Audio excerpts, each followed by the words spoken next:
इन्फोसिस ने उसका एक बायबैक प्लान कंपनी ने अनाउंस किया है ऑफ 18,000 करोड़ रुपीस, जिसमें कंपनी ऑलमोस्ट 10 करोड़ शेयर्स यहाँ पे बायबैक करने वाली है, almost 2.5% of outstanding equity.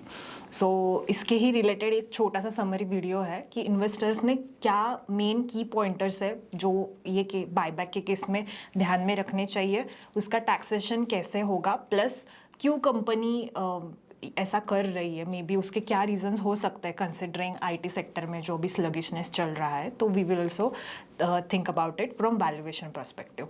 So hello everyone, मेरा नाम है श्रुति खोपड़े और ये इन्फोसिस का जो बायबैक प्लान है उसका रिलेटेड एक छोटा सा समरी वीडियो मैंने लाया है आपके लिए। जस्ट की pointers about that and what one should watch about this buyback, क्या की इंपॉर्टेंट थिंग्स है जो ध्यान में रखनी चाहिए। तो फर्स्ट ऑफ ऑल अगर बायबैक प्लान की बात करूँ, इन्फोसिस के 18,000 करोड़ रुपीस का ये बायबैक प्लान होने वाला है। डेट उसकी अभी तक कंपनी ने अनाउंस नहीं की है। ये बायबैक होगा थ्रू टेंडर, जिसमें कंपनी जो शेयर्स रहेंगे शेयर होल्डर्स के तरफ से वो बाय करेगी at a price of 1800 rupees per share, जो अगर हम देखा जाए तो ऑलमोस्ट 20% प्रीमियम प्राइस है एज कम्पेयर टू अभी का जो करंट लिस्ट प्राइस चल रहा है इन्फोसिस के शेयर का। तो इसमें ये एक बात ये भी है कि अगर मैं वाईटीडी बेसिस पे देखूँ तो इन्फोसिस का शेयर ऑलमोस्ट 20% डाउन है अगर कल के डे तक की हम बात करें तो एक प्रीमियम लेवल पे कंपनी तो बायबैक कर ही रही है, एंड जिसकी वजह से लास्ट 3-4 दिन में भी एक थोड़ा सा शेयर प्राइस में रैली आया था कंसिडरिंग दिस अनाउंसमेंट। ओवरऑल ये कंपनी का 5th बायबैक प्लान है since it's listing and it is the one of the biggest one. पहले की जो बायबैक्स प्लान थे उससे ये बड़ा है। लास्ट जो बायबैक प्लान किया था कंपनी ने इन 2023 ऑफ 9,300 करोड़ रुपीस, एंड 2017 में पहला उन्होंने किया था 13,000 करोड़ रुपीस का। उसके बाद ये सबसे बड़ा बायबैक है। एंड करंटली ये बायबैक क्या दिखाता है, तो मैनेजमेंट का overall long term prospective company के तरफ से या फिर ग्रोथ के लिए जो है वो एक स्ट्रॉन्ग कमेंट्री और विजन यहाँ पे दिखती है कंसिडरिंग शेयर्स बायबैक कर रहे हैं। सो क्यों ऐसा कंपनी कर रही है, इसके रिलेटेड मे बी ये दोनों रीज़न हो सकते हैं, क्योंकि आईटी सेक्टर में हम अभी देखा जाए तो जिस लेवल पे ग्लोबल लेवल पे बाकी आईटी प्लेयर्स इन्वेस्टमेंट्स कर रहे हैं उतना Indian large cap IT invest नहीं कर रही है इन केस ऑफ एआई एपीआई में से। तो वो हिसाब से फिर it is good strategy of management, एक क्लियर विजन दिख रहा है कि आगे जाके लॉन्ग टर्म के जो कैश फ्लोज है एंड जो उसका ऑप्टिमाइजेशन है, प्लस जो ग्रोथ में भी एक ऑप्टिमिस्टिक रेवेन्यू आउटलुक है, बट उसके चलते भी मैनेजमेंट इज मतलब बोल सकते हैं कि कॉन्फिडेंस तो दिख रहा है कि आगे में ग्रोथ रिवर्स आउट हो सकती है। देन अगर ओवरऑल आईटी सेक्टर की मैं यहाँ पे अगर बात करूँ कि इन्फोसिस ने अभी बायबैक प्लान किया है, बीच में रिपोर्ट्स भी थे कि टीसीएस भी कर सकता है। तो आईटी सेक्टर के जो गाइडेंस के नंबर्स है, अगर इन्फोसिस की हम बात करेंगे तो सीसी टर्म्स में 1-3% का रेवेन्यू ग्रोथ इन्होंने बोला है फॉर FY26, और मार्जिन रहेगा 20-25%। दो रेवेन्यू ग्रोथ का guidance last quarter Q1 FY26 में इन्होंने बढ़ाया था एज कम्पेयर टू जो Q4 में इन्होंने दिया था। अगेन HCL टेक का भी सिमिलर लेवल पे 2-5% सीसी टर्म्स में ग्रोथ है रेवेन्यू का, यही गाइडेंस रहा है। सो ओवरऑल आईटी सेक्टर में अभी स्लगिशनेस है कंसिडरिंग एआई रिलेटेड अभी टेक आ रहा है। दो Indian IT large cap IT अगर मैं स्पेसिफिकली बोलूँ इतना एग्रेसिवली इन्वेस्ट नहीं कर रहा है as compared to the global level IT, but yes they are also doing their thing and ये थोड़ा सा एक स्लगिशनेस है। बट इनकी ओवरऑल जो टीसीवी जो ऑर्डर बुक देखेंगे तो वो कंसिस्टेंटली बढ़ रही है, तो वो एक गुड पॉइंट है, पॉजिटिव पॉइंट है for all IT sector. And in case of Infosys also जो नेट न्यू कॉन्ट्रैक्ट्स थे लास्ट क्वार्टर की अगर बात करूँ तो 55% नेट न्यू कॉन्ट्रैक्ट्स थे Q1 FY26 में। तो इससे ये तो दिख रहा है कि इनके पास ऑर्डर बुक तो है, बट एग्जीक्यूशन में डिले हो सकता है क्योंकि यूएस का अनसर्टेनिटी वगैरह भी इनको इम्पैक्ट कर रहा है। सो गाइडेंस लेवल पे अभी तो स्लगिशनेस ही दिख रहा है आईटी सेक्टर में, but yes this buyback is hinting that may be एक ग्रोथ का रिवर्सल आगे जाके हो सकता है। मैनेजमेंट का एक कॉन्फिडेंस यहाँ पे दिख रहा है। अगर आपको इसके और डिटेल्स देखना है कि आईटी सेक्टर में और क्या नए नए पॉइंटर्स है और बाकी companies like mid cap IT stocks वगैरह कैसा परफॉर्म कर रही है, तो आप हमारा इन्वेस्टर दुनिया का वेबसाइट चेक कर सकते हो।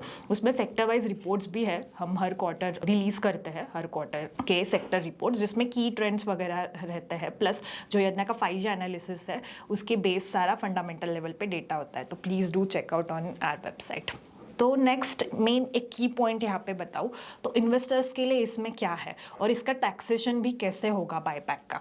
तो सिंस 1 अक्टूबर 2024 तभी का जो बजट था 2024 का, तो तब से जो बायबैक के रिलेटेड टैक्सेशन है वो चेंज हुआ है। सो पहले क्या होता था कि कंपनीज के हैंड्स में, जो कंपनी बायबैक कर रही है उसके हैंड में वो टैक्सेशन था, बट अभी ये जो टैक्सेशन है वो शेयर होल्डर के पास रहेगा। So in case of Infosys, if I say Infosys को यहाँ पे कोई टैक्स पे करना नहीं है।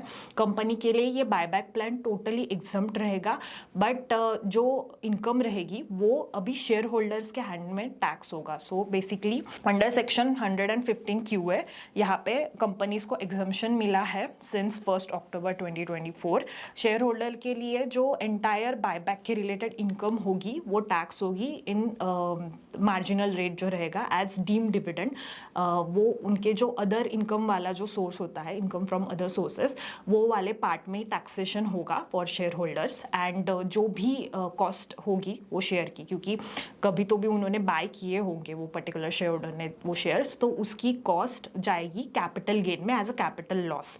सो अगर मैं एग्जांपल दूँ, in this case suppose 1800 rupees पे यहाँ पे बायबैक है जो कंपनी ने बोला है। सपोज मिस्टर ए है जिसके पास 100 शेयर्स है एंड उन्होंने ये शेयर्स परचेस किए थे 1000 रुपीज़ में, तो 1800 इंटू 100 1,80,000 का ये डीम डिविडेंड माना जाएगा। तो वो मिस्टर ए के अदर इनकम के सोर्स में ये टैक्स होगा according to the marginal rate, जो एक हायर लेवल पे ही है, 20% प्लस है वो रेट। एंड जो 1000 रुपीज़ पे जो परचेस किया था मिस्टर ए ने वो शेयर्स, तो उसका कॉस्ट जो रहेगा 1000 इंटू 100 मतलब 1 लाख रुपीज़, ये कैपिटल लॉस करके मिस्टर ए के कैपिटल गेन का जो पार्ट रहेगा उसमें ऐड हो जाएगा। सो बेसिकली ये जो 1 लाख रुपीज़ का कैपिटल लॉस है वो मिस्टर ए उसका जो भी आगे जाके अप टू 8 ईयर्स का कैपिटल गेन होगा उसके साथ ऑफसेट कर सकता है। सो ये एक टैक्सेशन पॉइंट ऑफ व्यू है।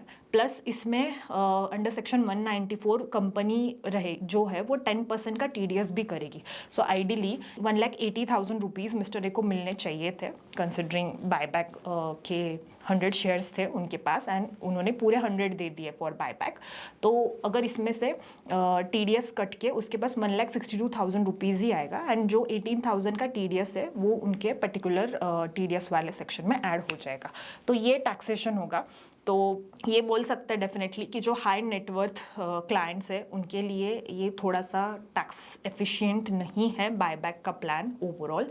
And if like slab rate वगैरह कम है तो वो केस में one may think of this. But again इसमें ये एक पॉइंट भी है कि ग्रैंड फादरिंग का जो ऑप्शन था कि पहले ये बजट के पहले ग्रैंड फादरिंग अलाउड था। सो बेसिकली अगर मैंने 31 जनवरी 2018 से पहले शेयर्स परचेस किए थे तो तब भी मुझे 31 जन 2018 का परचेस कॉस्ट मिलता था। तो वो ग्रैंड फादरिंग निकल जाने की वजह से अगर किसी ने उसके पहले भी शेयर्स परचेस किए होंगे तो वो कॉस्ट और कम उसको यहाँ पे एज अ कैपिटल लॉस मिलेगा। सो वो एक बोल सकते हैं कि ये एक एडिशनल पॉइंट भी है जो इन्वेस्टर्स में यहाँ पे ध्यान में रखना चाहिए। तो overall I think market is reacting in that line only, क्योंकि कंपनी ने ऑलमोस्ट 20% प्रीमियम पे जो शेयर प्राइस है वो बोला है बायबैक के लिए। दो ये टैक्सेशन का सब ध्यान में रखते हुए कितना टैक्स एफिशिएंट है या नहीं ये हर एक इन्वेस्टर में according to their slab rate and कब कब परचेस किया था तो वो हिसाब से यहाँ पे कैलकुलेशंस करके दिखने चाहिए। तो आई think that's it for today. Overall अगर मैं समराइज करूँ बायबैक प्लान को तो अभी तक रिपोर्ट जो डेट है फॉर बायबैक वो नहीं अनाउंस किया कंपनी ने। 1800 रुपीज़ पे ये बायबैक होगा एंड अगर आपके पास इन्फोसिस के शेयर्स है तो उसका टैक्सेशन आपके हैंड्स में मतलब इंडिविजुअल के लिए ही होगा, जिसमें 10% का TDS होगा एंड आपका जो बायबैक का जो इनकम होगा वो टैक्स होगा under your income from other sources according to the marginal rate जो है उसके हिसाब से। एंड जो कैपिटल लॉस होगा, बेसिकली जो कॉस्ट ऑफ परचेस ऑफ दो शेयर्स होगा, वो कैपिटल लॉस करके आपके बाकी कैपिटल गेन्स के साथ ऑफसेट हो जाएगा। तो ये समरी है इसके टैक्सेशन का। एंड अगर कंपनी के केस में बात करें तो येस, कैश फ्लोज बहुत अच्छे हैं considering IT companies are cash cow business, large cap IT to be specific.